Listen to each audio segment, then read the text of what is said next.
Nunc berito Heliopolim Syriacam raida veor.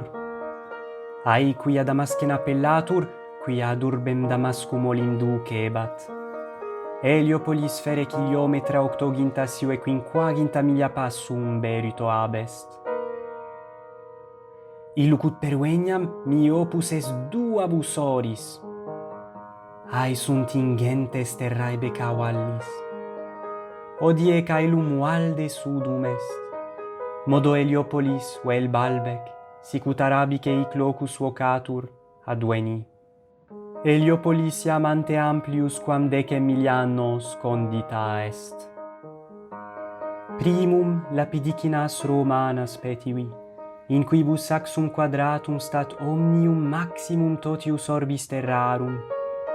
Hoc saxum fere unum kilometrum sive septingentos passus a templo situm est. Saxa, primum in hoc loco quadrata et secata, deinde ad ipsum templum comportata sunt. Quomodo id factum sit nondum quisquam intelligere potuit, nequare hoc magnum saxum hic reliquerint, cuiquam vere liquet. Ut cunque est, lapidicinarum operari in his cellulis dormiebant. Huic saxo pondus est ad 1000 tonnas, sive 3 milia librarum. Iste vero maior, ut ita dicam frater eius, iuxta illud situs est, qui grauior est eo.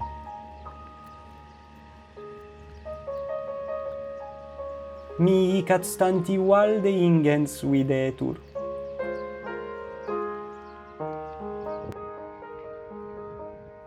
Ecce locus templi Heliopolitani, enae nonnulae veteres Libanenses domus sunt. Hic situs non modo ruinis ex temporibus Romanis componitur, sed etiam antiquis ruinis gentium quae Semiticae vocantur, scilicet Phoenicium Cananeorumque. Haec est frons quae spectat in meridiem et orientem solem. Agiteamus intus ut in illud miraculum proprius inspiciamus. Ecce forum Heliopolitanum, nunc equidem ante magnum fanum, quod Jovi optimo maximo Heliopolitano dicatum est, ad sto, cuius atrium locus erat ad remitendum corpus, atque ad ludo spectando saptus. Haec sunt propylea, ingens aditum quod ad sanctuarium ducit. Propylea autem ex 12 columni sueniticis constant, senis columnis ex utraque parte ornata.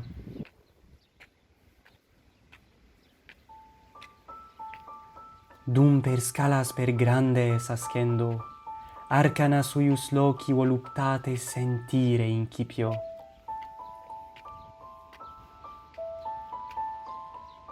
Quos lapides, quae saxa, aspicite modo.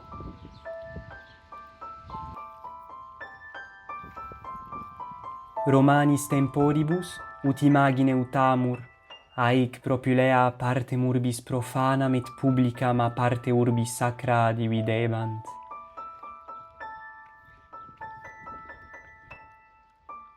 Quarum columnarum una quaeque una molle suenitis facta est. Nam circa tertium saeculum aetatis nostrae multae arum columnarum auro aereque ita ornata erant, ut elongi quo videri possent, quod aditum speciosum efficiebat.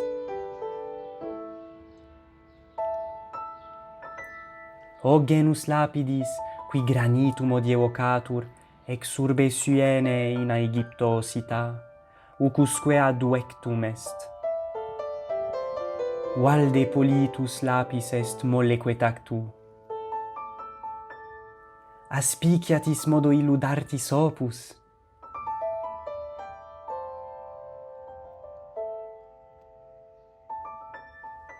Haec est pars propyleorum quae in septentrione spectat.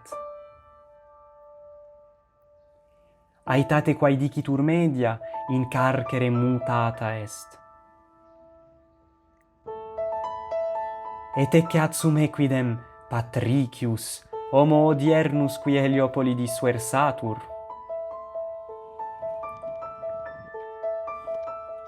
Verum eamus nunc ad aulam sexangulam, res inter priscas aedificationes mira raraque.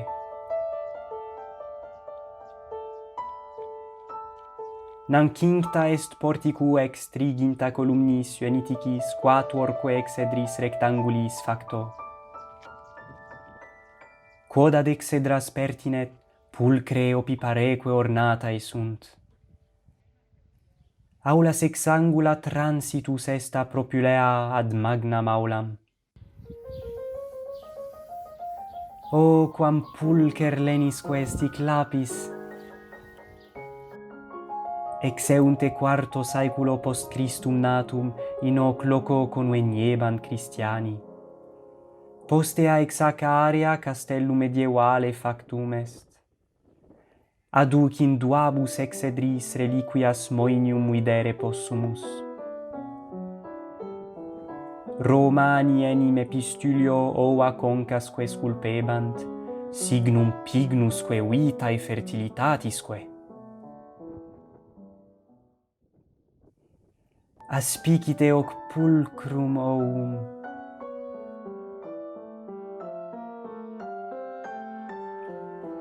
Nunc ad maximam sanctuarii aream progrediamur, ubi res maximae curae dignas agebantur. Locus enim erat in quo homines preces dis immortalibus adibebant, ac sacrificia faciebant. Aula vero magno porticu columnarum quinta est, e pluris aediculis cum pulcri statuis constabat. Istius quam videtis instar. Exedraute ipsa ex pluris rectangulis semicirculatisque exedris constabat. Areola in quae ara sita est, locus amoenissimus erat et festivus, spectaculorum sonorum odorumque plenus.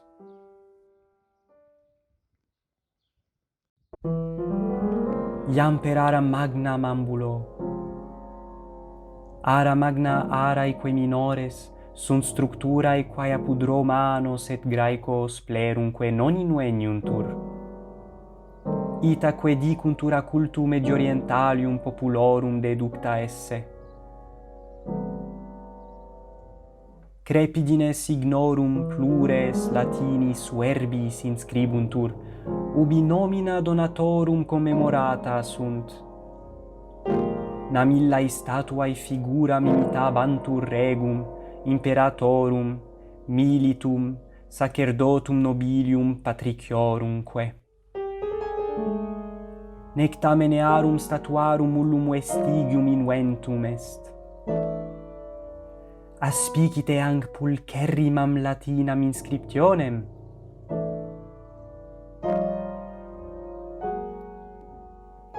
Inter Christianum temporis a saeculo quinto anno Domini, arae duae deletae sunt, atque basilica commutatae sunt. Reliquiae basilicae saeculo vicesimo remotae sunt, ut templum Romanum investigaret. Duae uius basilicae columnae aduc ad rectae sunt. Pergamus tandem iam nostramusque adiovis templum, quod sanctuarium est maximum omnium a Romanis extructorum.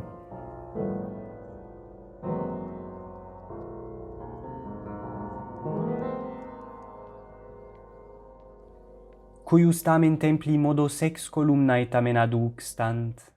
Nam fama est saeculo sexto post Christum natum, aedificium fulgure ictum ruina collapsum esse. Postea vero Justinianus princeps multa earum columnarum removere coipit, ut Byzantii, sive Constantinopoli, ecclesiam Sanctae Sophiae, sive Agiae Sophiae extrueret.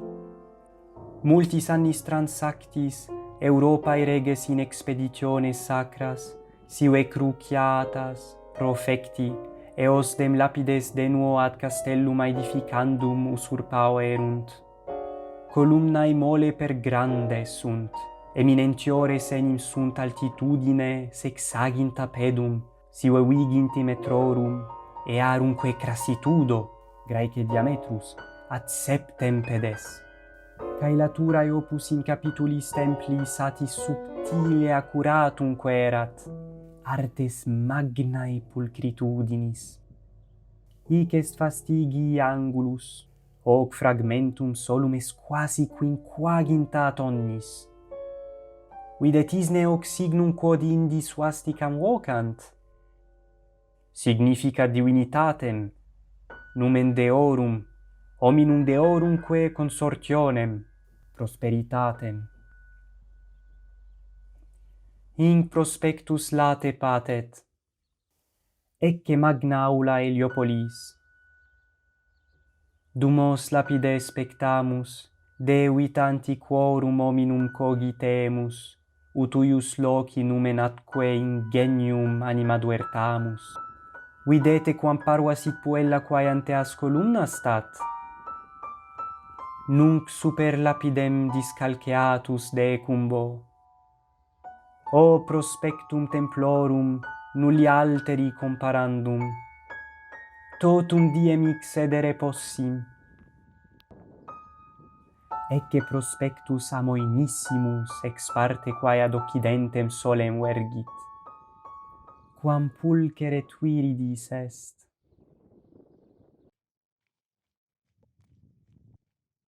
Nunc autem ad Bacchum templum regrediamur.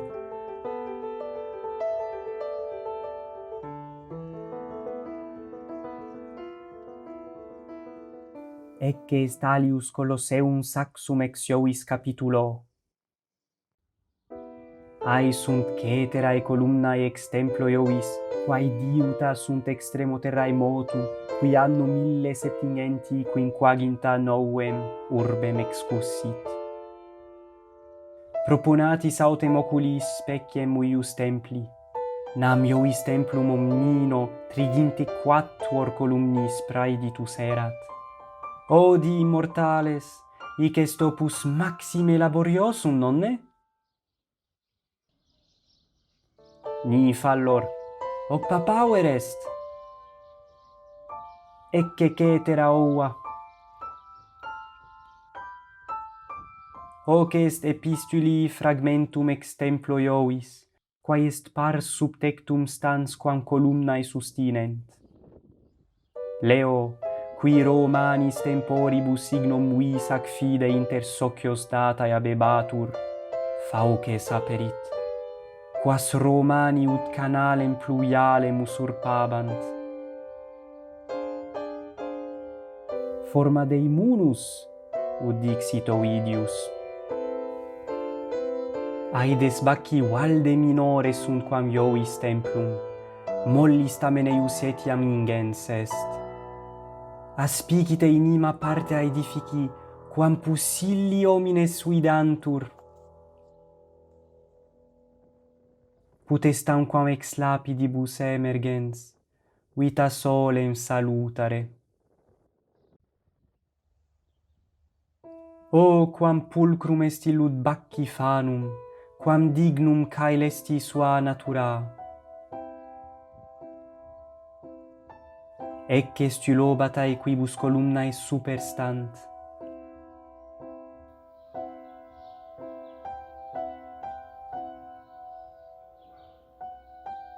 Vita brevis, ars longa.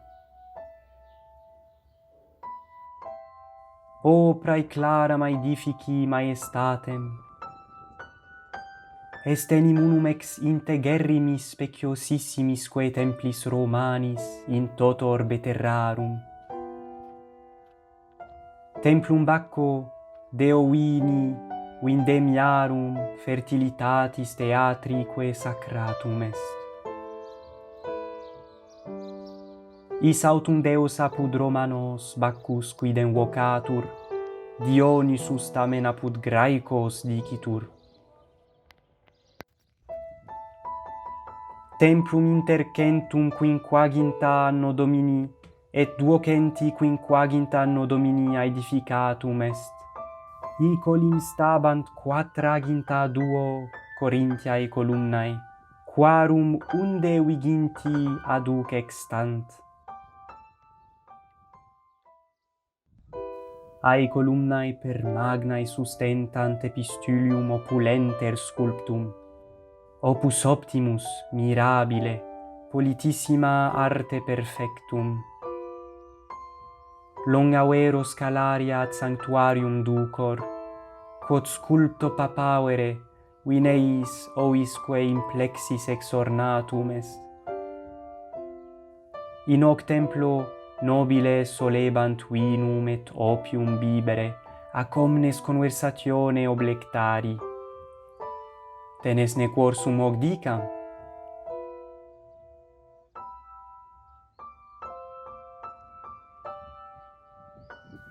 Natura artis magistra.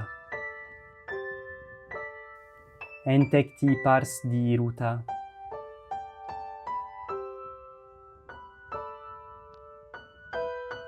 Extra templum in parte quae vergit ad occidentem solem, extant reliquiae moenium ab Arabi saeculo 11-12 anno Domini extructorum. Quae munimenta edificaverunt ut oppidum a cruciatis defenderent.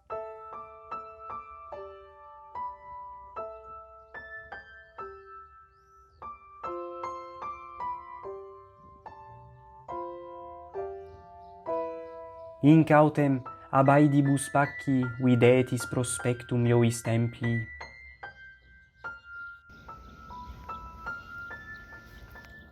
In quo templo sunt plurae aediculae quae olim multi statuis signisque ornabantur. In hoc vero loco etiam num concentus et solemniaque populari aguntur. Saluete amici amicaeque, hic in templo Romano sunt. Sonus hic est tanquam musica natura edita, cui libentissime aures praebeo. Nunc vero extremos oppidi muros praetereo, quos aetate media priscis adstructi sunt, ad oppidum muniendum. Partem autem peto aedium Iovis quae in occidentem solem spectat, ut videam notissimam lapidum compositionem quae trilito nuocatur. Namic tria trilita stant, quorum quodque pondus ad octingenti tonnas habet, nec tamen quisquam scit quomodo ucusque sublata aduectaque sint. Haec est Veneris musarumque aedes. Circum aedem peristulum erat. Dea autem Venus in templum Iovis spectat.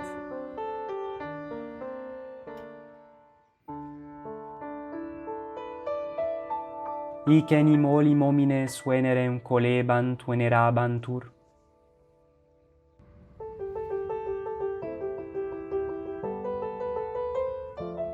Cum tandem veritum peto, non est qui miratus mecum reputem, attat, ubi namu ersatus sum.